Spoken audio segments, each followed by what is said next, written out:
Yes, definitely. I mean, it's been done a lot in the US as well. There's many schools in the US with a 4-day week.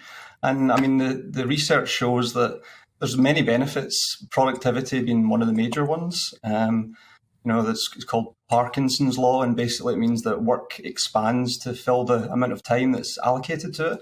So, if you've got a project that's, say, 30 days, um, it'll take 30 days. If you assign 20 days to it, it'll take 20 days. I can't speak maybe for the school specifically, but all the research shows in the workplace that productivity does increase.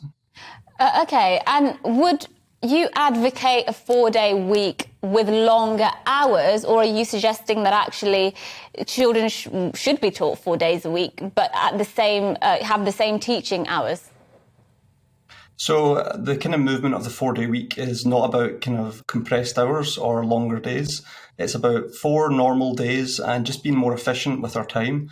The 5-day week is, human-made construct. 100 years ago, Henry Ford introduced it in his Ford car factories. And to excuse the pun, but the wheels didn't fall off the car. And there's no reason we couldn't switch to a 4-day week, especially with all the changes with technology and automation. Definitely it would be 4 normal days.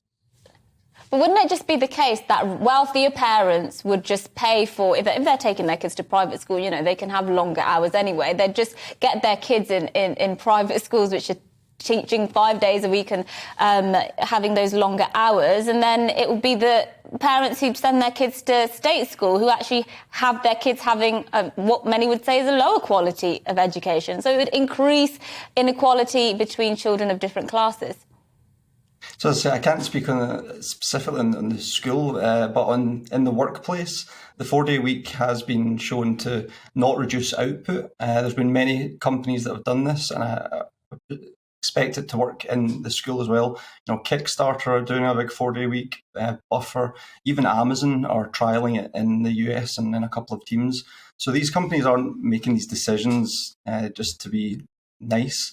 There's clearly benefits to working a shorter, more intense work week that can increase productivity in the school as well. Is, if a company like Amazon is going to put that in place where people work in distribution centres, I'm sure that everyone has certain, things overlap and it all works out. But we live in a globalised world where people do business internationally. And the fact of the matter is, most of the globe have subscribed to Henry Ford's model of 5 days and then a weekend. So it would be very difficult, surely, for businesses to suddenly say, oh, we're only going to do 4 days and essentially miss out on a day of trading or not be available when their customers or their trade partners may need them in other countries. So, how most companies that I've spoke to do it is quite simply split the team in 2, and you've got some people working Monday to Thursday and some working Tuesday to Friday. And from all the studies that have been done so far, it hasn't affected business. People are happier, they're staying in their jobs longer. It's amazing for attracting candidates. It's great for mental health. Obviously, people are off sick less. There's many benefits, and the major one at the moment, climate change. I'm sure it's at the top of everyone's mind, but a shorter working week can reduce energy consumption by up to 20%. So it's a multifaceted thing. The 4-day week has many benefits.